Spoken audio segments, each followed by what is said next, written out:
Are you a parent who wants to give your child a financial head start? Well, you are in the right place. Welcome to Beyond PiggyBanks. I'm George, and in each episode we explore simple, practical ways to shape your child's financial future. And the best part, you don't need a financial degree, and you don't need a lot of money to begin. The earlier you act, the bigger their advantage becomes. Let's build their future. In the last episode, we made a choice: passive investing, the foundation of the engine we are building. Not because it is fashionable, because the evidence, decades of data, 80% of professionals, and one very public $1 million bet all point in the same direction.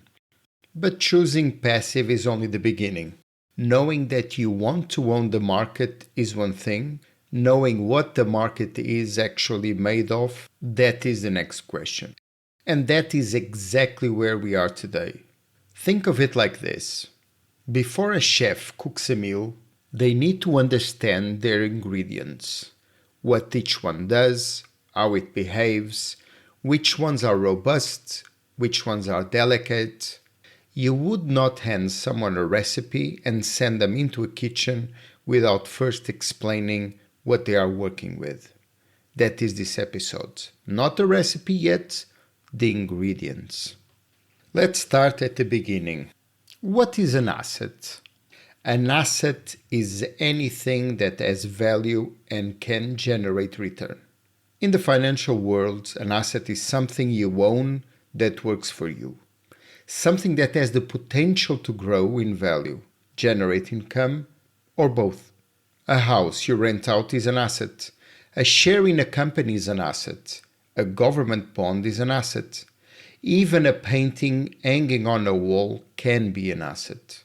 The key word is potential. Assets are not guaranteed to grow. They carry risk. And understanding that risk for each type of asset is what this episode is about. Before we meet the asset classes, there are two concepts worth locking in together because they are connected. The first is the index. An index is not an asset. You cannot buy an index. An index is a measurement, a list of assets grouped together to represent a market or a segment of a market. Think of it like a temperature gauge. The gauge does not create a temperature. It simply measures it. The SP 500, which we met in episode 6, is an index. It measures the performance of the 500 largest publicly traded companies in the United States. The MSCI World Index measures the performance of large and mid-sized companies across 23 developed countries. So, an index tells you how a market is doing. It does not tell you how to invest in it. And this brings me to something I want to make absolutely clear before we go further. You will not be buying stocks directly. You will not be purchasing wheat or gold. That is not the system we are building. What you will be buying is a fund, a single investment that tracks an index, which in turn holds hundreds or thousands of assets across one or more of these classes. So, why does understanding the asset classes matter? Because when you choose a fund, and we will get to that, you are choosing which asset classes it contains, in what proportion, and at what level of risk. You cannot make that choice well without understanding what you are choosing between. Think of it like understanding nutrition before you plan a diet. You are not going to cook every meal from scratch, but knowing what protein, carb, and fat do and how much of each your body needs is what allows you to make good choices.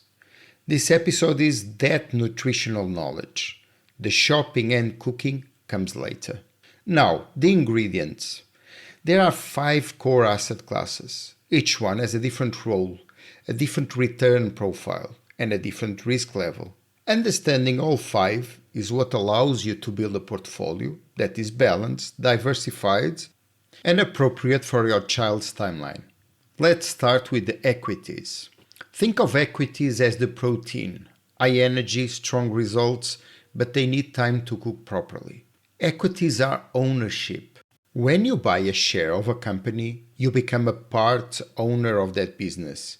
If the company grows, your investment grows with it. If it struggles, so does your investment. The advantages are significant. Over long periods, equities have historically delivered the strongest returns of any asset class.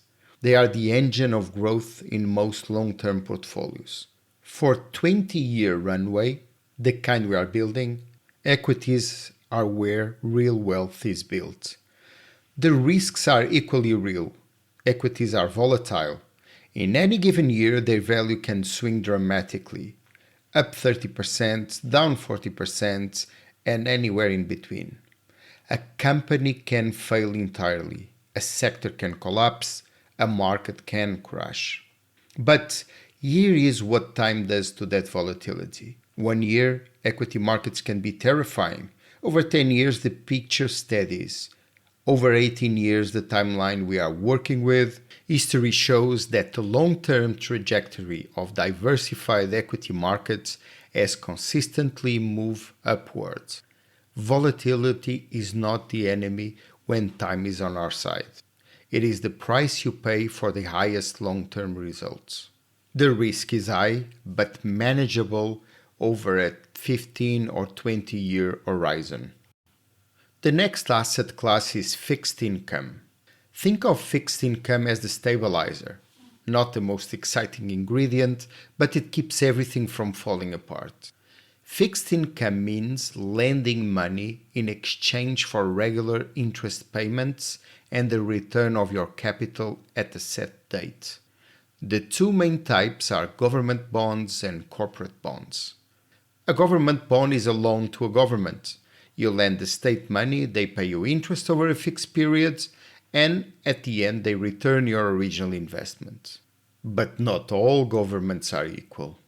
Lending to Switzerland, Germany, or the United States is considered amongst the safest things you can do with money. These are stable economies with strong institutions and long track records of honoring their debts. The return is low because the risk is low. Lending to a government with a weaker economy, political instability, or history of debt problems is a very different proposition. The principle is simple and it applies everywhere in investing. The higher the risk, the higher the potential return. The lower the risk, the lower the return. There is no free lunch. A corporate bond works the same way, but you are lending to a company instead of a government. Because companies carry more risk than governments, corporate bonds typically pay higher interest rates. And just like governments, not all companies are equal. A bond from a large, stable multinational is very different from a bond issued by a small company in a fragile market. The advantages of fixed income are stability and predictability. You know what you are getting and when. In a portfolio, bonds act as a cushion. When equities fall sharply, bonds often hold steady or even rise. The risks are real. If a government or company cannot repay, you may not get your money back. Moving on to the third asset class, real estate. Think of real estate as a slow cooker. It takes time and patience. Real estate as an asset means owning property that generates income through rent, appreciation in value, or both. For most people, real estate is the most tangible asset they will ever own. The advantages are real and well understood. Property tends to hold its value over long periods. Rental income provides a steady cash flow. And real estate often moves independently of stock markets, providing genuine diversification. The risks are equally real. Property is illiquid. You cannot sell a house in an afternoon the way you can sell a share. It requires maintenance, management, and capital. And like all assets, its value can fall, as anyone who lived through 2008 knows very well. For parents building a portfolio for their children, direct property ownership is rarely the starting point. But real estate as an asset class can be accessed through funds, and we will come back to that. In summary, risk is medium with significant illiquidity and valuation risk. Next asset class is commodities. And commodities are like the seasoning. A little goes a long way. Commodities are physical goods, raw materials that the world runs on. Oil, gold, silver, wheat, copper, natural gas, etc., etc. These are not companies or loans. They are things, tangible, physical things that economies depend on. The advantages of commodities lie in their independence. Commodity prices often move differently from stocks and bonds, which makes them a useful diversifier. Gold in particular has historically held its value during periods of inflation and economic uncertainty. When everything else falls, gold often rises. The risks are significant. Commodities do not generate income. A barrel of oil sitting in storage does not pay dividends. Their prices are driven by global supply and demand, geopolitical events, weather, and forces that are almost impossible to predict. They can be extremely volatile in the short term. For a long-term portfolio, commodities play a supporting role, not a main one. The risk is medium to high, highly dependent on global conditions. Final asset class, alternative assets. Alternative assets can be viewed as a specialist ingredient, powerful in the right hands, unpredictable in the wrong ones.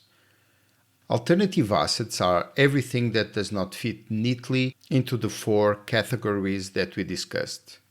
Perhaps the most accessible example for most people, collectibles. Art is a collectible. A painting by a recognized artist can appreciate significantly over decades. Rare wine, classic cars, vintage watches, these are assets in the truest sense. They have value. They can be bought and sold, and they can generate significant returns. The advantages are real.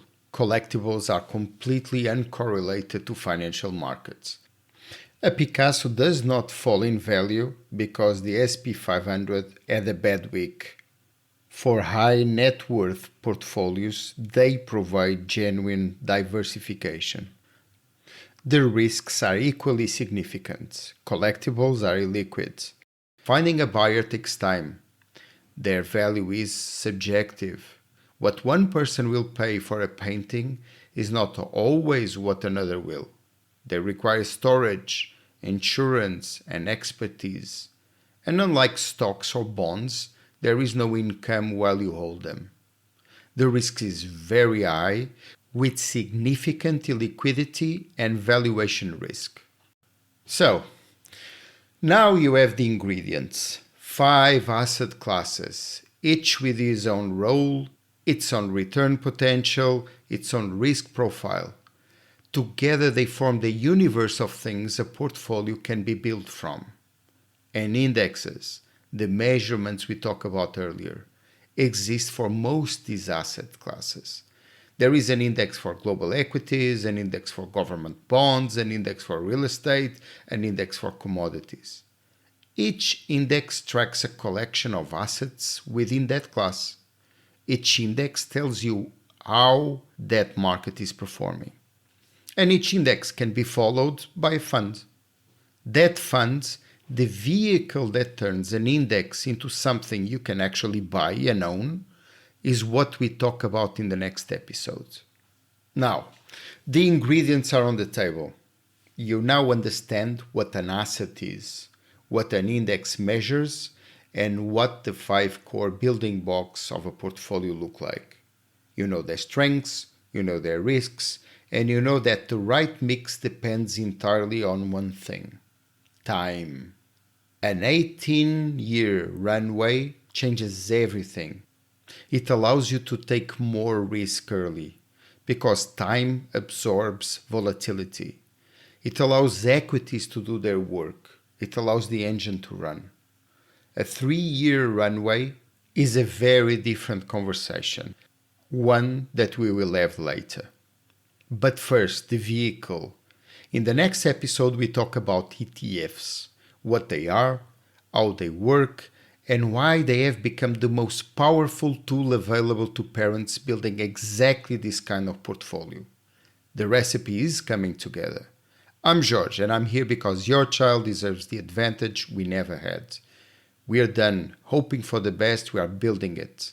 Subscribe to Beyond PiggyBanks on Spotify, Apple Podcast, or wherever you listen. The clock is ticking. Let's get to work.